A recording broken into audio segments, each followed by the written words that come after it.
Celebrity Track, Alan Cruz, Late Night TV, nyongera kutegeeza olunaku olwaleero tulaba ekyenjawulo Journey of Mesach Semakula Bwagamba VIP mega concert, eno VIP mega concert gokyomanya okuyingira gibadde emitwalo 10 era nga kiyitirivu munda.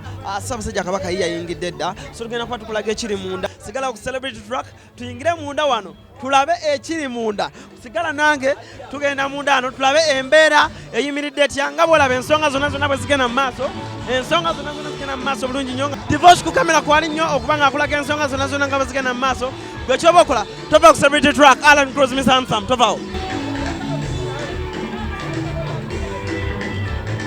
Mesach Semakula yakubye dance, yakonye dance n'abazinyi ab'omulembe. Gana amazina babadde bagayita kyenkyebula. Mulongo wange omwana mulenzi yazinye, baana bawala babiibizza ekyabadde mu show y'olunaku olw'eggulo. Muganda wange mwannyinaze wasubiddwa. Celebrity Track twagamba tujja kulaga buli ekyabaddeyo. Abakulu ab'ebitiibwa abazinyi abazina obulungi babadde mu eno show nga bonna ekibatutte kiri kimu Bwagamba. Emmeeza nga zijjudde abakyala abanyirira. Mesach bw'atyo bwe yalabise omulundi ogusooka nga yakayingirawo. Emmeeza zo zaagulibwa ne ziggwawo nga ne show tennatuuka, ekikulaga nti Mesach yazze mu eno show nga yeetegese. Abakubi b'ebivuga babadde ku mulamwa, abazinyi babadde ku mulamwa, abeewakiseka abasuubuzi tebabaleseeyo. Ak'enjawulo akamu Mesach ke yakoze kwe kuva ku stage n'agendako mu bawagizi be okutandika okubiibyako wamu nabo. Mitwalo 10 si mitono. Mesach yasobodde okuvaayo n'agendako n'abawagizi be ne bazinamu. Oyo Ronald Mayinja y'omu ku baasooseewo nga Mesach Semakula yakagenda akyuse. Yayingidde n'oluyimba lwe yayimbira Ssaabasajja Kabaka agume. Ronald Mayinja yayimbye bulungi, bamwaniriza bulungi nga bwe mumanyi musajja ennaku zino ayagala kuyingira byabufuzi. Ettayi yataddemu ya red oba gye waliise ettayi emyufu.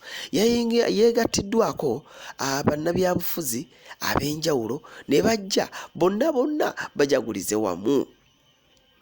Awo nno wandabidde okwabadde Alan Sewanyana, okwabadde omusajja ono ayogera oluzungu oluzibu ennyo. Kwekyoba omanya babadde lunaku lwa ssanyu eri bannabyabufuzi, bamuleetedde enkofiira emyufu n'agyesala awo nnyininyini. Awo olaba awo yabadde atandise okwanjulira Ssaabasajja Kabaka abasajja be. Awo nnyini Ronald Mayinja nga tumutadde emabbali, twagenze ne tujja ku Hajaruna Mubiru. Ng'ono ye mwami wa Kemisera. Hajaruna Mubiru yajjidde mu nkofiira nga bulijjo obusiraamu tabwerabira n'eddiini agyagala nnyo. N'ayingira n'akayimba ke n'atukuba bulungi nnyo ennyimba. Walukagga bw'atyo n'ajja n'oluyimba lwe olw'abannabuddu tuli beerufu, naye n'alututamya butamya n'awaana bannabuddu. Abannabuddu ne bakuba enduulu. Enduulu yassa abantu abaabadde mu kifo kino ku Africana.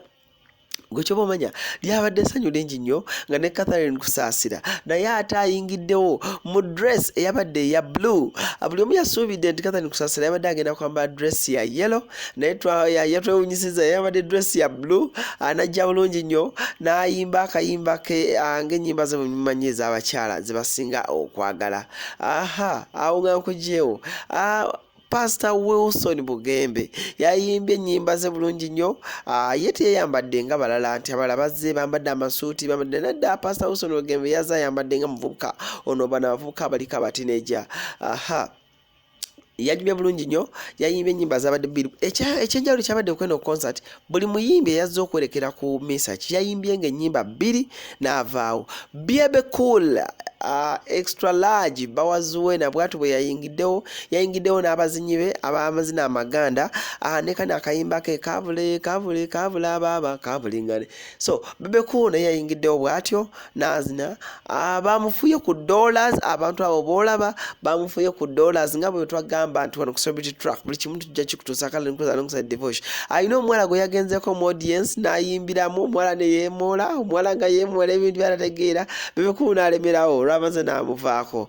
Awo nyina kyolaba awo Mesach Semakula yabadde akoma omulundi ogwokubiri ngazze okuzina amazina amaganda yagatandikidde no mu bantu ng'ajja bw'aseesa abantu enduulu wamma neevuga enduulu y'abantu neevuga. Owulidde?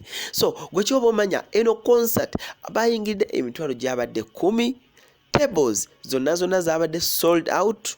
Okitegeera olunaku olw'omukaaga Mesach Semakula yabadde agenda kudda ku Colin Mukono. So gwe kyoba omanya Mesach Semakula yakubye Africana n'agiteeka ku ttaka. Badansa oba abaana be yabadde nabo abazinya amaganda babadde bagamanyi wamma ng'era tebanyigirwa mu ttooke. Okitegeera bulungi nnyo. Mesach Semakula bwe yabazaawo n'atwemululamu katono nnyo n'adduuka emisinde ate awo oluvannyuma n'akomawo atunyonyola BMK omugagga bye yabadde atugamba. Tovaawo katuwulirize Mesach Semakula BMK bye yabadde amugamba. Tovaawo. Ayitibwa BMK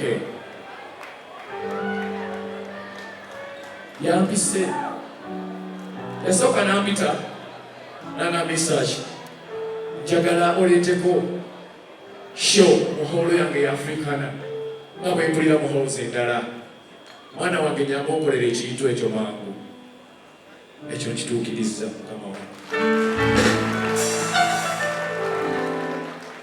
Kyakubiri n'antuma oluyimba lwe sinayimba yaŋŋamba nti njagala onnyimbire oluyimba ng'otendereza abantu abakozi abakola ne bagaggawala nga tebamaze kusabiriza oba kubba oba kuyambibwako omuntu yenna oba gavumenti.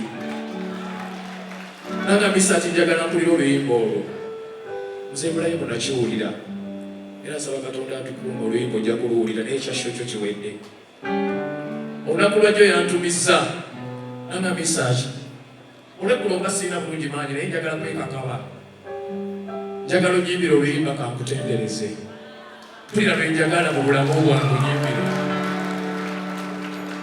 Yagambye kimanyi shoyinja oyala kuyimbira Ssaabasajja yekka naye nsaba onyegemu awo nsabira Ssaabasajja nzikiriza onnyimbire oluyimba olwo nja kwekakaba nzije ne ku stage takikolangako bwe kyatuyimba.